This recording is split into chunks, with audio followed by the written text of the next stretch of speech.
Hi అందరికీ welcome back to my channel. Part 14 అండి. 'Silent love' 1-13 parts ఎవరైనా చూడకపోతే ఒకసారి చూడండి. చాలా ఇంట్రెస్టింగ్‌గా అయితే ఉంటాయి. లాస్ట్ వరకు అయితే ఈ కథను వినండి. నచ్చితే తప్పనిసరిగా లైక్ చేయండి. కామెంట్ చేయడం మాత్రం మర్చిపోవద్దండి. ఇక సాయిని సాగర్ అయితే ఇంటికి తీసుకువెళ్తాడు కదా హాస్పిటల్ నుంచి. ఇక కారులో సాయిని అయితే అడుగుతూ ఉంటాడు.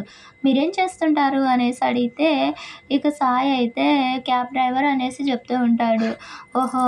అవునా అని చెప్పేసి ఎంతొస్తుంది అని జెప్పేసి పర్లేదా అనేసి అడుగుతూ ఉంటాడు సాగర్. ఇక సాయి అయితే తన మనసులో అసలు పూజకి ఏమైంది? తనకేం కాకూడదు దేవుడా అని చెప్పేసి ఇక ఆలోచనలో అయితే ఉంటే ఏమన్నారు అని ఒకసారిగా అంటే మళ్ళీ అడుగుతూ ఉంటాడనమాట.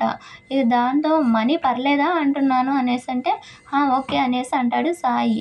ఇక ఇప్పుడు ఇంటికెందుకండి అన్నట్లు, "ఎందుకు సార్ ఇప్పుడు" అనేసంటే, "పూజకి ఎలా ఉందో మనం హాస్పిటల్‌కి వెళ్దాం టెన్షన్‌గా ఉంది" అనేసంటే, పూజకి ఏమి కాదు అని జెప్పేసి అంటాడనమాట. అసలేమైంది తనకి? అసలు నా నంబర్ మీకెలా తెలుసు? అని జెప్పేసి సాయి అడుగుతూ ఉంటాడు. ఈలోపైతే ఇక పూజ వాళ్ళ ఇల్లయితే రానే వచ్చేస్తుంది. పెద్ద ఇల్లు. హైవే పక్కనే అనమాట. పెద్ద ఇల్లు. ఇంటి ముందు 2 కార్లు, గార్డెన్‌లో రకరకాల పూల మొక్కలు, పనివాళ్ళు. కారు దిగగానే ఒక ఇద్దరు పనివాళ్ళొచ్చి "పూజమ్మకెలా ఉందయ్యా?" అని చెప్పేసి అడుగుతూ ఉంటారు. "ఏం కాదు" అని చెప్పేసి డ్యాడీ పడుకున్నారా అనేసి అడుగుతూ ఉంటాడు సాగర్. రాత్రంతా పూజమ్మనే తలుచుకుంటూ చాలా బాధపడ్డారు. నిద్రపోలేదు. ఎప్పుడో తెల్లవారుజామున కునుకు పట్టినట్లుంది అని చెప్పేసి అంటూ ఉంటారు పనివాళ్ళనమాట. ఇక సాయి ఇదంతా ఆశ్చర్యంగా చూస్తూ ఇంత పెద్ద ఇల్లు పూజ వాళ్ళది అని చెప్పేసి అనుకుంటూ ఉంటే, రండి సాయి అని లోపలికైతే తీసుకువెళ్తాడు సాగర్. ఇక మీరు ఫ్రెష్ అవ్వండి. మనం ఫ్రెష్ అయిన తర్వాత ఇక మళ్ళీ హాస్పిటల్‌కి వెళ్దాం అని చెప్పేసంటే, అవునా అని చెప్పి ఇది పూజ రూమే. ఈ రూమ్‌లో మీరు వెళ్ళి మంచిగా ఫ్రెష్ అవ్వండి అని చెప్పి ఇక సాగర్ అయితే లోపలికెళ్తాడు వాళ్ళ నాన్న దగ్గరికి. ఇక సాగర్ అలా లోపలికెళ్ళిపోయిన తర్వాత ఇక పూజ రూమ్ అయితే సాయి చూస్తూ ఉంటాడు. ఎంత బావుంది. తన అభిరుచులన్నీ దగ్గరగా సేమ్ నాలానే ఉన్నాయి. నాకిష్టమైన కలర్సే వేయించింది పెయింటింగ్స్. ఇంకా వాల్ పేపర్స్ అని చెప్పేసి ఇంకా టేబుల్ మీద 2 రామచిలకలైతే ఉంటాయన్నమాట. అబ్బా! భలే ఉన్నాయే! వాటి మీద అయితే మంచిగా రామ, సీత అనేసి రాసుంటాయన్నమాట.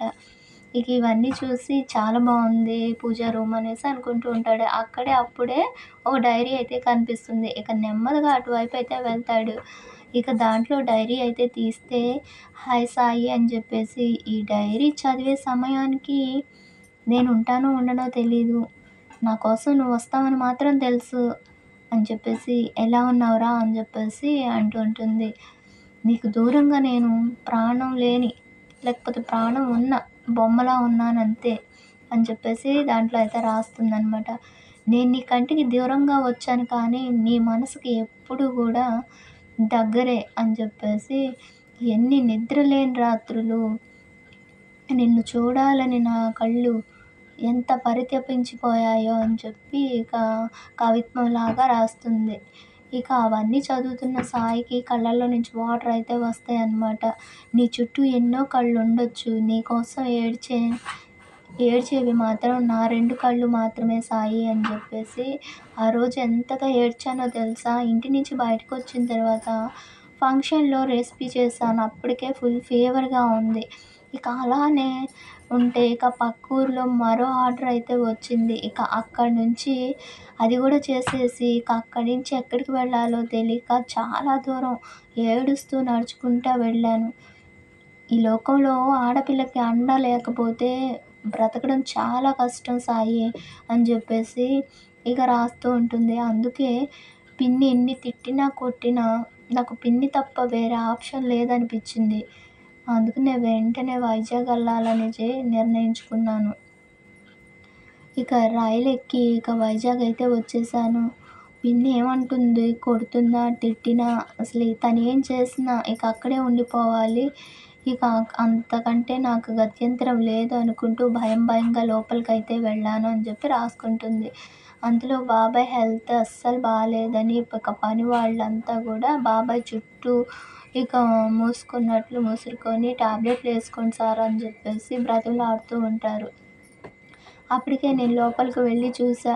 ఇక బాబాయ్ నన్ను చూసి కన్నీళ్లతో నా చెయ్యి పట్టుకొని ఇక గట్టిగా ఇక ఏడుస్తూ ఉంటాడు. "నీకు చేసిన అన్యాయానికి నాకు పట్టిన గతి ఇదే తల్లి" అని చెప్పేసి ఏడుస్తూ ఉంటే ఇక ఏం మాట్లాడలేక, మాటలు రాక, ఏం ఏడవద్దని చెప్పి సైగ చేసి చెప్పాను అని చెప్పేసి అంటుంది. ఇక ఆ తర్వాత పని వాళ్ళంతా కూడా ఇక బాబాయ్ ఇలా అయిపోయాడు. మీ పిన్ని సంవత్సరం క్రితమే చనిపోయింది అని చెప్పేశారు ఆ విషయం. పిన్ని చనిపోయిందా అని చెప్పి చాలా బాధ వేసింది. ఎందుకు ఇంత సడన్‌గా చనిపోయిందా అని చెప్పేసి అనుకున్నాను. అనేసి ఇక తర్వాత బాబాయిని మంచిగా టాబ్లెట్స్ అవి ఏసి రికవరీ చేశాను. ఈలోపు అమెరికా నుంచి అన్నయ్య సాగర్ వచ్చాడు. ఇక పిన్ని నాకు చెందాల్సిన ఆస్తి అంతా కూడా చివరి రోజు చనిపోయే ముందు రోజు అయితే ఇక అంతా నా పేరుకి రాయించేసి కన్నుమూసిందట. పూజకి ఎలాగైనా సరే నేను క్షమించమని అడిగానన్న విషయం చెప్పమని గూడా చెప్పిందని ఇక సాగర్ అయితే చెప్తాడు. నేనిక దిగులుగా ఉండడం చూసి ఎన్నో సార్లు "అన్నయ్య ఏమైందిరా? ఏం జరిగిందిరా? చెప్పు నాకు. నీ బాధేంటో చెప్పు. నేను అన్నయ్యగా తీరుస్తాను" అని చెప్పేసి ఎన్నో సార్లు అడిగినా గానీ నేనేమీ చెప్పలేదు. ఇక దాంతో ఇక అన్నయ్య అమెరికా వెళ్ళిపోవాల్సొచ్చింది. అన్నయ్య అక్కడే సెటిల్ అయిపోయాడు. పిన్ని, బాబాయ్ కోసం అప్పుడప్పుడు అయితే వస్తాడు. ఇక ఇక్కడున్న బిజినెస్‌లన్నీ నువ్వు చూసుకోక తప్పదు. నేను ఇక్కడికి, అక్కడికి తిరగడం కుదరదు. ఇక అందుకని చెప్పేసి కొన్ని నీకు బిజినెస్ ఐడియాస్ ఇవన్నీ గూడా నేర్పిస్తానని చెప్పి చదువు మధ్యలో ఆగిపోయింది గదా! ఇక దాన్ని కంటిన్యూ చేయిస్తా ఇక అమెరికా తీసుకువెళ్ళిపోయాడు. ఇక అక్కడే నన్ను పూర్తిగా ఆహ్, పిచ్చిదానిలాగా ఉన్న నన్ను మంచిగా మోడల్‌గా తయారు చేసి ఇక నాకు మంచిగా వాయిస్ వచ్చిద్దని చెప్పి ఒక డాక్టర్ దగ్గరకైతే కలిస్తే ఇక వాళ్ళు గూడా వచ్చే అవకాశం అయితే 90% ఉంది. కానీ పెద్ద పెద్ద ఆపరేషన్ జరగాలి అని చెప్పి అంటే ఎంత డబ్బు ఖర్చయినా పర్లేదు. పెద్ద పెద్ద డాక్టర్స్ అందరినీ కలిసేసి ఎన్నో లక్షలు ఖర్చు చేసి ఇక పూజకి వాయిస్ అయితే వచ్చేలా చేస్తాడు సాగర్. ఇక నేను మాట్లాడిన మొదటి మాట నా గొంతొచ్చిన తర్వాత సాయి, సాయి అనేసి ఎంతగా ఏడ్చానో అప్పుడు అన్నయ్య ఎవరు ఈ సాయి అని చెప్పేసి అడిగాడు. నేనేం మాట్లాడలేదు. ఇక ఎవరో చెప్తే నేనెళ్ళి మాట్లాడి నీకోసం తీసుకొస్తానని అన్నాడు. కానీ నేను చెప్పలేదు. ఇక ఇండియాకొచ్చిన తర్వాత ఇక్కడ బిజినెస్ వ్యవహారం అంతా నేనే చూసుకున్నాను. ఒకవైపు చదువుకుంటూనే ఇంట్లోవన్నీ కూడా చూసుకున్నాను. ఇక బాబాయిని కూడా చూసుకున్నాను. ఇక ఇలా జరుగుతున్న టైంలోనే 3 ఏళ్ళు గడిచిపోయాయి. ఎంత బిజీగున్నా నువ్వు మాత్రం గుర్తు రాకుండా లేదు. నా ఫ్రెండ్ సర్కిల్ కూడా చాలా పెరిగింది.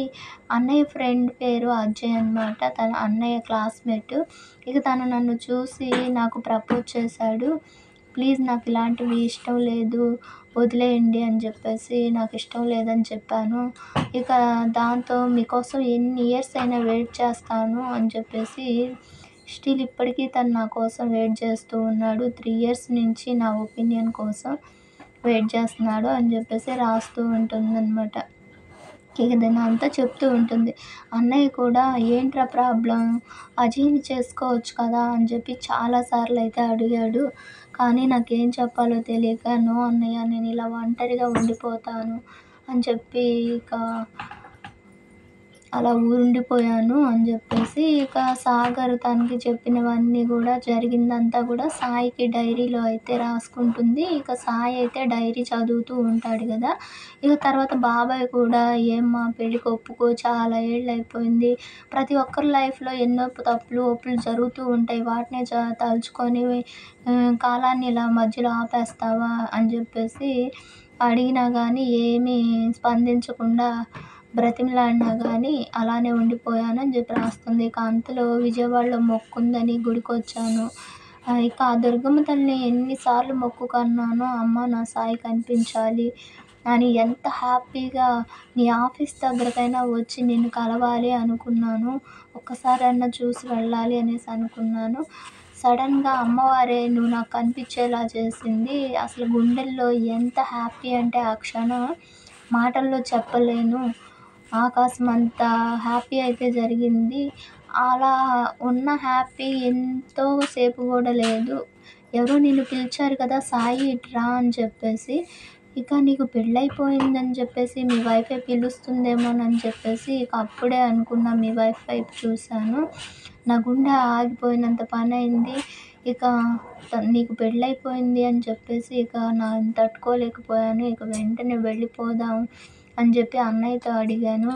ఇక నువ్వొచ్చినప్పుడు గూడా నువ్వెవరో నాకు తెలీదు అనేసన్నాను. నన్ను మర్చిపోయావా అని, రా చనిపోదాం అని చెప్పేసి అన్నావు కదా! అప్పుడు గూడా మళ్ళీ నీ లైఫ్‌లోకి రావడం ఇష్టం లేదు. ఎందుకు ఆల్రెడీ మ్యారేజ్ అయిపోయింది కదా! ఎందుకా అని చెప్పేసి నేనే నిన్నెవరో తెలీదని అన్నాను. ఇక వెంటనే అన్నయ్యకి అప్పుడే మెసేజ్ చేశాను. వెంటనే కారు త్వరగా ఫాస్ట్‌గా పోనిచ్చేయి అన్నయ్య ఇక్కడి నుంచి అని చెప్పేసి అంటే, ఇక అప్పుడే నువ్వు సాయిని నేను నీకోసం వెయిట్ చేస్తాను. ప్రకాశం బ్యారేజ్ మీద నువ్వు రాకపోతే దూకేస్తాను అన్నావు గదా! ఇక అవన్నీ గూడా గుర్తొచ్చి ఇంటికి వెళ్ళి ఎన్ని రోజులు ఏడ్చానో. మళ్ళీ నువ్వు నా కోసం ఎందుకలా చేస్తున్నావు? మ్యారేజ్ అయిన తర్వాత లైఫ్ అంతా పాడైపోయిద్ది అని జెప్పేసి ఇక తను రాసుకుంటూ ఉంటుందనమాట. ఇక అన్నయ్య ఇక నేను ఇలా ఉండిపోతానన్నయ్య, తనకు పెళ్ళైపోయింది అని జెప్పేసి ఇక అన్నయ్యతో గూడా చెప్పాను. ఇక అన్నయ్య అయితే ప్లీజ్ నన్నలా వదిలేయి అన్నయ్య అని అంటే, నీకోసం వస్తే మళ్ళీ నీ లైఫ్ అంతా డిస్టర్బ్ అయిపోతుందని చెప్పేసి నువ్వు 1 వీక్ గ్యాప్ ఇచ్చావు గదా! అదే ఇక 1 వీక్‌కి రమ్మని చెప్పావు గదా! రాకపోతే నేను దూకేస్తానన్నావు కదా! ఇక అప్పుడు వస్తే నువ్వు మళ్ళీ నీ లైఫ్ అంతా డిస్టర్బ్ అవుతుందని చెప్పేసి నేను రాలేదు. ఒకవేళ నీ గురించి నాకు తెలుసు కదా! నేను రాకపోతే దూకేస్తావేమో అని నీకంటే ముందుగా నేనే వెళ్ళిపోవాలని జెప్పేసి ఇక సూసైడ్ చేసుకున్నాను అని జెప్పేసి ఇక రాస్తూ ఉంటుందనమాట డైరీలో అయితే. ఇక ఈలోపు ఇవన్నీ చదువుతూ ఉంటే ఇక సాయికి చాలా ఏడుపైతే వస్తుంది. ఇక హాస్పిటల్ నుంచి ఫోన్ రాగానే వెంటనే సాయి, సాగర్ ఇద్దరు గూడా వెళ్ళిపోతారనమాట. ఏమైందని. ఇక డాక్టర్స్ అందరూ వచ్చి, సారీ మా ప్రయత్నం మేము చేశాము. తను కోమాలోకి వెళ్ళిపోయింది. అస్సలు రియాక్ట్ అవ్వట్లేదు. పల్స్ రేట్ పడిపోయింది అని చెప్పేసి చేతులెత్తేస్తారు. ఇక సాయి నో అనేసి అంటాడనమాట. పూజకేం కాదు అని చెప్పేసి పరిగెత్తుకుంటా అయితే ఐసీయూలోకైతే వెళ్తాడు. పూజ అనుకుంటూ. ఇక ఒక్కసారిగా పూజని చూసి, పూజ నేనొచ్చాను నీ సాయిని అని చెప్పి ఇక ఫేస్ అంతా కూడా కిసెస్ ఇస్తూ, ఏ లే పిచ్చి అని చెప్పేసి నేనొచ్చాను నువ్వు లేవాలి నీకేం కాదు అని చెప్పేసి ఇక తనని అట్లానే పట్టుకొని ఇక లిప్‌కి డీప్ కిస్ అయితే చేస్తాడనమాట. ఇక చెవిలో అయితే ఐ లవ్ యూ పూజ అని చెప్పి పెద్దగా అయితే అరుస్తాడు. ఇక తనకి చెవి దగ్గర అలా అరిచేసరికి ఇక ఒక్కసారిగా మిరాకిల్ జరిగినట్లు ఇక ఒక్కసారిగా పూజ షేక్ అవుతుంది. ఇక అలా కదలగానే సాయి డాక్టర్ అని పిలిచి, రండి పూజ కదిలింది ఒకసారి చూడండి అనంగానే ఇక వెంటనే డాక్టర్స్ అందరూ గూడా వచ్చి ఇక తనకు మళ్ళీ ట్రీట్మెంటు చేస్తూ ఉంటారనమాట. ఇక వాళ్ళు బయటకొచ్చేసి, అబ్బా! మిరాకిల్ అసల ఇది ఇప్పటిదాకా మేము అన్ని టెస్టులు చేసాము. ఒక్కదానికి గూడా రెస్పాండ్ అవ్వలేదు అని జెప్పేసి, వావ్! ఏదో జరిగింది. ఇట్స్ మిరాకిల్ అని జెప్పేసి అంటారనమాట. ఇక ఆ తర్వాత పూజ కళ్ళైతే తెరుస్తుంది. ఆ తర్వాత సాయి ఏడుస్తూ ఇక వైజాగ్ నుంచి విజయవాడ అయితే వచ్చేస్తాడు. ఏం జరిగిందో నెక్స్ట్ పార్ట్‌లో అయితే చూద్దాం. మన కథలు గనుక నచ్చినట్లయితే లైక్ చేయండి. సబ్స్క్రైబ్ చేసుకోవడం అస్సలు మర్చిపోవద్దండి. Thank you so much for watching. Bye bye. అయిపోయిందా? అయిపోయిందా? 1-13 పార్ట్స్ ఉన్నాయండి. ప్లేలిస్ట్‌లో ఒకసారి చూడండి. చాలా బావుంటాయి.